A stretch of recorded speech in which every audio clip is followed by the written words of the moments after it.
Horror कहानियां थी। कौन थी वो? मैं 8 महीने की प्रेग्नेंट थी और अपनी डिलीवरी के लिए अपने मायके गई थी। माँ ने मुझे फोन पर बताया, घर के पीछे की तरफ जो खाली जमीन थी ना, वहां पर एक नया कमरा बनवा लिया है। इतने सालों के बाद जैसे ही अपने घर में कदम रखा, कुछ अलग सा लगा। माँ, ये घर के पीछे की तरफ नया कमरा बनवाने की क्या जरूरत थी? अरे बेटा, घर के पीछे दूर दूर तक खाली जमीन है। तेरे पापा को कई दिनों से लग रहा था कि यहाँ पर एक कमरा बनवा लेंगे तो ताजा हवा मिल जाया करेगी। अब तो ये सब छोड़ और चल जल्दी से दूध पी ले। माँ, मैं थोड़ी देर में पी लूंगी, आप सो जाओ। मैंने दूध का गिलास उठाकर उस खिड़की में रख दिया। पता नहीं कब आंख लग गई। अचानक से खिड़की के पल्लों के खड़कने की तेज आवाज आई। दूध का गिलास धड़ाम से जमीन पर आ गिरा। जमीन पर गिरते ही दूध का रंग लाल हो चुका था। मैंने खिड़की से झांक कर बाहर देखा। चारों तरफ धुप अंधेरा था।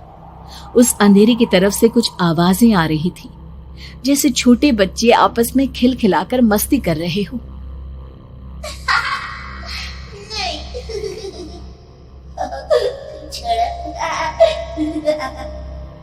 इतनी रात को इतने घनघोर अंधेरे में बच्चों की आवाज कैसे आ रही है? घड़ी में वक्त देखा तो ठीक 12 बजे थे। देखकर मैं सन्न रह गई। बुरी आत्माओं और भूतों की कई कहानियां मैं सुन चुकी थी। वक्त भी कुछ ऐसा ही था। ऊपर से मैं प्रेग्नेंट।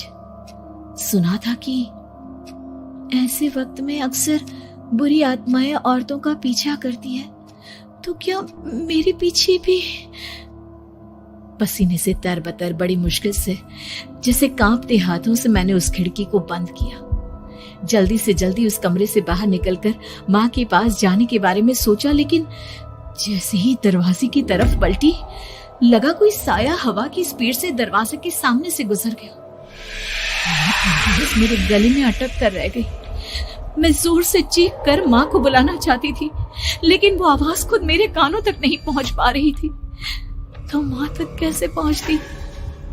खिड़की के पल्ले एक बार फिर तेज हवा के झोंके से धड़ाम करके खुल गया और पूरी ताकत से मैं चीख पड़ी। जानती थी मेरी चीख की आवाज सुनकर कुछ ही सेकंड में माँ वहां पहुंच जाएगी, लेकिन ऐसा कुछ हुआ ही नहीं।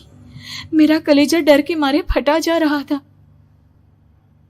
आखिर माँ ने मेरी आवाज क्यों नहीं सुनी? इतनी गहरी नींद में तो माँ कभी नहीं सोती। ठीक पीछे खुली हुई वो खिड़की। मुझ में इतनी ताकत नहीं बची थी कि मैं पलटकर उस तरफ देख भी सकूं। हवा का एक सनसनाता हुआ झोंका उसी वक्त मेरे